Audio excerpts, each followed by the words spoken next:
The French Revolution was an absolutely insane bloodbath that claimed thousands of lives. But in all of that chaos, one story is so uniquely horrific, so completely savage, it's become the stuff of dark legend. This is the story of Marie-Thérèse Louise of Savoy, the Princess de Lamballe. She was one of Queen Marie Antoinette's best friends, and her only real crime was being loyal. Her punishment wasn't just death, it was a literal annihilation, designed to send a message written in blood directly to the Queen. The fate of Princess de Lamballe is one of the most gruesome stories to ever come out of the French Revolution. But after 200 years, how much of this insane story is actually true? The legends talk about unspeakable torture, cannibalism, and a body desecrated beyond recognition.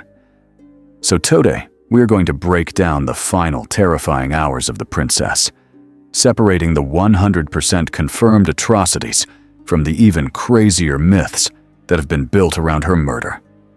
We'll follow her from a life of insane luxury to her final, brutal moments in a prison courtyard, and try to figure out why this one execution is so unbelievably haunting.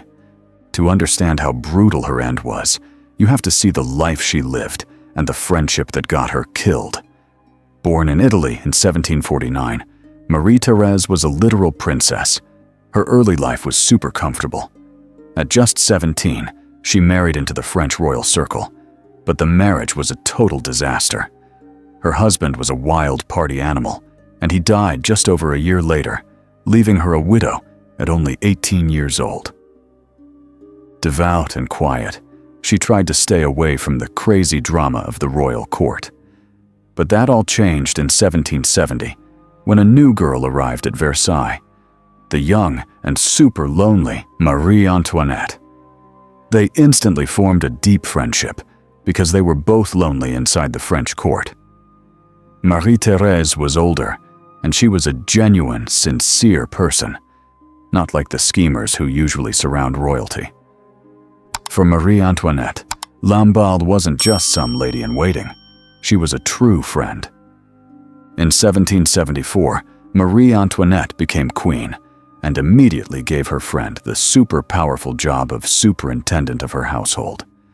This put Lamballe in charge of the queen's entire social life, making her one of the most powerful women at court. But it also put a huge target on her back. As people turned on the queen, her inner circle became hated. These insane, fake, pornographic pamphlets started popping up all over Paris, accusing the queen of everything you can imagine. As her best friend, Princess de Lamballe was painted as her lesbian lover and her partner in crime. They were complete lies, but in a country about to explode, lies were like gasoline on a fire. Even as it got more and more dangerous, Lamballe's loyalty never broke. Her devotion was to her friend. When the revolution exploded in 1789, the royal family was forced to move to Paris, and Lamballe went right with them. Her own home became a secret spot for the queen to meet with revolutionaries, trying to find a peaceful way out. In 1791, Lamballe went to England to try and get help. Her family and friends begged her to stay there where it was safe. She was secure, she was rich, and she was out of France. But Marie Antoinette wasn't. Knowing the unbelievable danger she was walking into, Lamballe wrote her will and went back to Paris anyway. She reportedly said, "I must live and die with her." She had just signed her own death warrant. The summer of 1792 was the tipping point. The mood in Paris was a toxic mix of fear and rage. On August 10th, the monarchy was overthrown when a mob stormed the palace. The royal family fled, and Princess de Lamballe was right there with them. They were all thrown into the temple fortress as prisoners. For a few days, Lamballe got to stay with the queen, but on August 19th, they were separated. The new government said anyone who wasn't immediate royal family had to go. Marie Antoinette begged them to let her friend stay, but it was useless. Princess de Lamballe was sent to the infamous La Force prison. It was the last time they would ever see each other. La Force prison was a powder keg waiting to explode. By early September, Paris was in a total panic. Foreign armies were marching on the city, threatening to crush the revolution. This threat completely backfired. It made everyone believe the prisons were full of traitors waiting to break out and slaughter everyone. On September 2nd, all hell broke loose. Mobs swarmed the city's prisons. This was the start of the September massacres. They set up these fake people's courts right in the prison courtyards.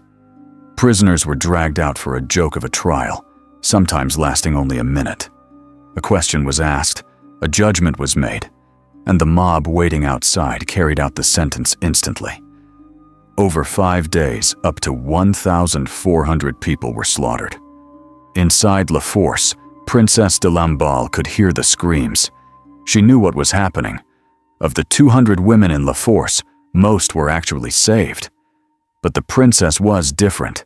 She was too famous, too symbolic.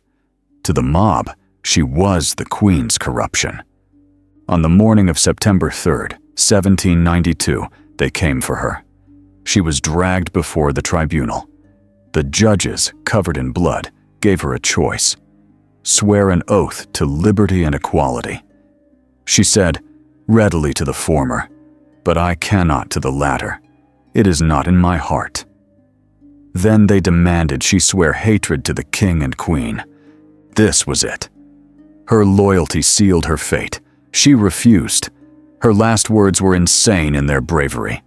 I have nothing to answer. Whether I die sooner or later is a matter of indifference to me.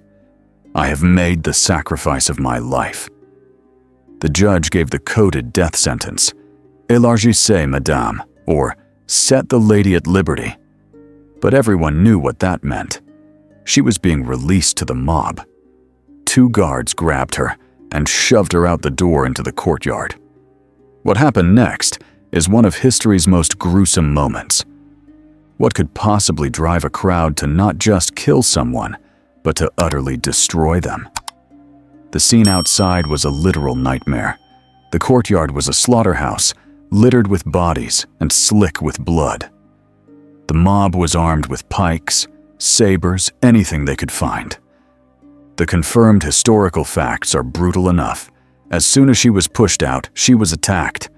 The first blow hit her on the back of the head. Wounded and bleeding, she was stabbed over and over. Within minutes, she was dead. But what happened next is the 100% undisputed core atrocity. Her murder wasn't enough. They cut off her head. Her head, with its famous blonde hair matted with blood, was stuck on a pike. This wasn't random. It was psychological warfare. The mob paraded her head through Paris all the way to the Temple prison. Their goal, to force Marie Antoinette to look at the severed head of her best friend. At the Temple, the crowd roared for the Queen to come to the window. Inside, officials told Marie Antoinette what the mob was holding. She was spared the sight, but the horror of it made her faint on the spot. The message was delivered. They hadn't just killed a princess. They had used her remains to torture a queen. This is where confirmed history ends and the wild myth-making begins. As awful as that was, the stories got even crazier. These tales were perfect for propaganda, to make the revolutionaries look like monsters. So let's break down the biggest myths. First, that she was tortured for hours. This is super unlikely. The massacres were fast, victims were killed in minutes. The second and most famous myths involve insane sexual mutilation. Stories spread that she was stripped naked, her breasts were cut off, and her genitals were mutilated. One vile story claims her pubic hair was used to make a fake mustache. Another says her heart was torn out and eaten. So, is any of this true? Modern historians agree. It's almost all fiction. The key piece of evidence comes from the most boring source ever, a clerk's record. Later that day, Some men brought Lamballe's remains to an office. The clerk casually noted the delivery of the headless body of the former Princess de Lamballe. But, and this is huge, he also listed the contents of her pockets. This tiny detail proves her body was still clothed, which totally contradicts the stories of her being stripped and mutilated. While her body was desecrated by the beheading, the ghoulish stories of sexual violence and cannibalism seem to be completely made up just to shock people. The story of Princess de Lamballe is an insane reminder of how fast political anger can turn into pure brutality.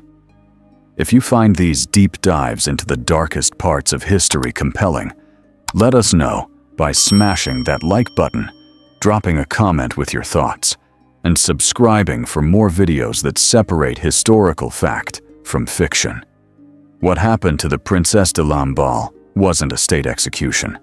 It was a lynching, a ritual murder fueled by fear, and a mob that no longer saw its victim as human. She wasn't killed for a crime, but for who she was and who she loved. Her death is one of the most savage moments of the French Revolution, not because of the crazy myths, but because of the verified facts. The image of her head on a pike, paraded through Paris as a trophy, is the exact moment the revolution's promise of liberty turned into a reign of terror. The true horror of her story isn't in the made-up tales of cannibalism. It's in the simple, documented truth. A woman chose loyalty over her own life, and for that, she was torn apart by her fellow citizens. Her story is a timeless, terrifying warning about mob violence, the power of symbols, and how, in crazy political times, one of the most basic human virtues, friendship, can literally become a capital offense.